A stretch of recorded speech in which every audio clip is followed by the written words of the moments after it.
So back in the day, Richard Bandler, John Grinder were studying and investigating who they perceived to be some of the most effective therapists of their time. And it was based upon the working, the skills, the competencies of a lady called Virginia Satir.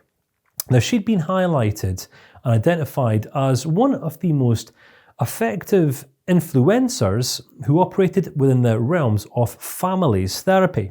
So Virginia Satir primarily worked with men and women, husbands and wives, who were struggling in marriage. Perhaps there was severe disunity in the context of a family home. Children had become estranged from parents and vice versa.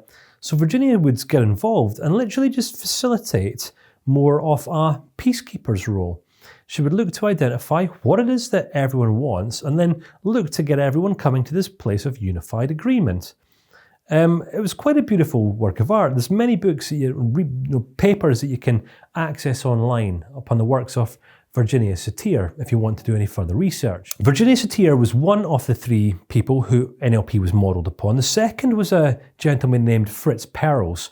Now, he was a humanistic psychologist back in the day, believing and of the assumption that human beings are unlimited in their ability and capacity to change.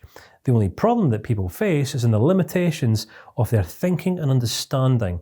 So as humanist psychologists, our goal is to help people understand the extent of the options and the opportunity they have available to them.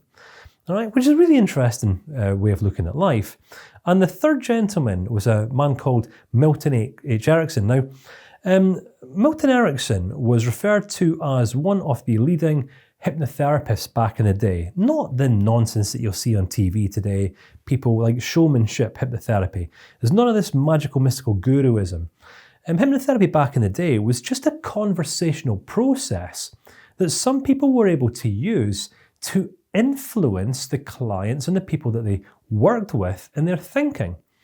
For example, have you ever watched a movie or a TED Talk or a video or a teaching where the person who's presenting a message is just able to arouse such energy and passion and fire in the audience by raising their tone, and next thing you know, they've captivated their audience, they've captivated their attention, the audience is cheering and yelling and all the rest of it, and everyone's getting really excited. And what this is a reflection of is a state called uptrance. All right, some people think hypnotherapy is kind of like Sleepy Hollow. It's listen to my voice now, let my voice go with you, squawk like a chicken and bark like a dog, or something like that. Not at all. Hypnotherapy is more of a conversational process that we use to engage with people's minds. We're able to communicate with people in a way that bypasses their critical factor, that bypasses the rational part of people's mind, that bypasses the emotional part of people's minds and connects with the real part of people's minds for the purposes of helping them to explore and identify what it is that they essentially want, i.e. desired state. All right, so Milton Erickson was great at this.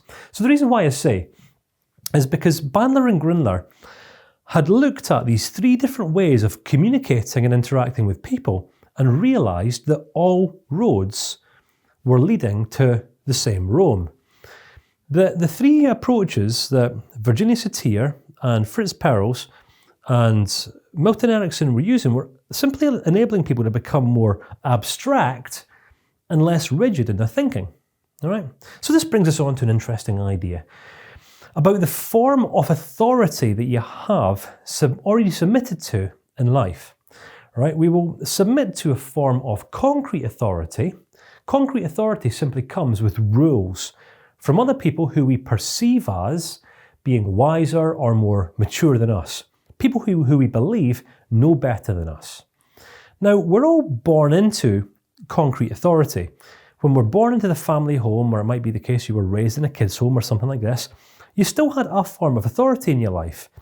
It might not have been the case that this authority was the most compassion or loving of authority, but you would have had some form of authority nonetheless, be this in school, be this in the family home, or whatever. And this is one of the first experiences that we have of learning. We either grow to learn that other people bigger than us are smarter, wiser, cleverer than us, have all of the answers, or we start to identify that, all these grown-ups actually aren't so smart after all. They're just flawed, imperfect human beings too. So here's the thing. If you think about what the ultimate expression of concrete authority is, what it might look like, consider a prison. Some people think that prisons are the ultimate expression of limitation. Dense concrete walls, security guards, iron bars, all this sort of thing. The greatest prison that people can be kept in life is in the restrictions of a fixed mindset. All right, this is just how things are.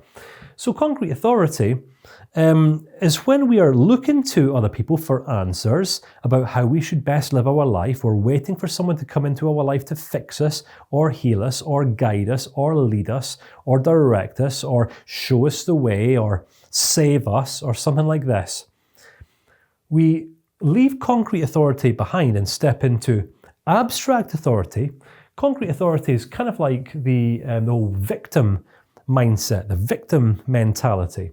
We step into abstraction the very minute that we decide that our lives are our responsibility and that no one else cares about the outcomes we go on to produce through our lives apart from us. Because everyone else is going through life doing the best they can, trying to advance towards their desired state as well. No one else is waiting for us to step up because no one else cares. Right? Now, some people are going to find this quite disheartening. Other people are going to find this to be quite a liberating idea.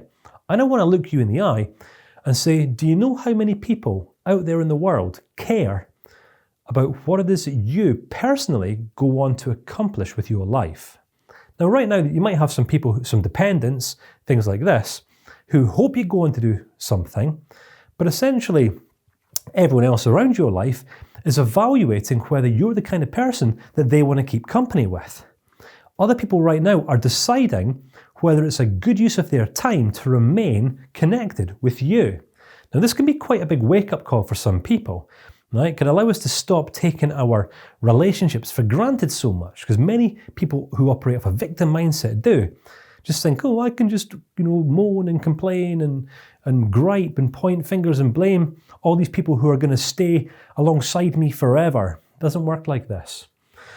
We become more attractive characters when we step into abstraction, all right? And if you look at the images I'm using to distinguish concrete from abstraction, bricks are, they're not really concrete, they're clay or whatever, but they're hard, they're unshapable, they're unmoldable, they're unchangeable, they're dense, they're solid, all right? Whereas abstraction is adaptable, it's movable, it's interchangeable, it's flexible, it's just not rigid, all right? Abstract authority comes as we hold ourselves to account in response to us fully owning every single aspect of our lives, our relationships, and our growth. Now, the fascinating thing about authority is that those human beings who operate to the extreme, i.e. act extremely irresponsible or undermine the lives of other people in whatever way, end up being locked away behind bars by state in the ultimate expression of concrete authority.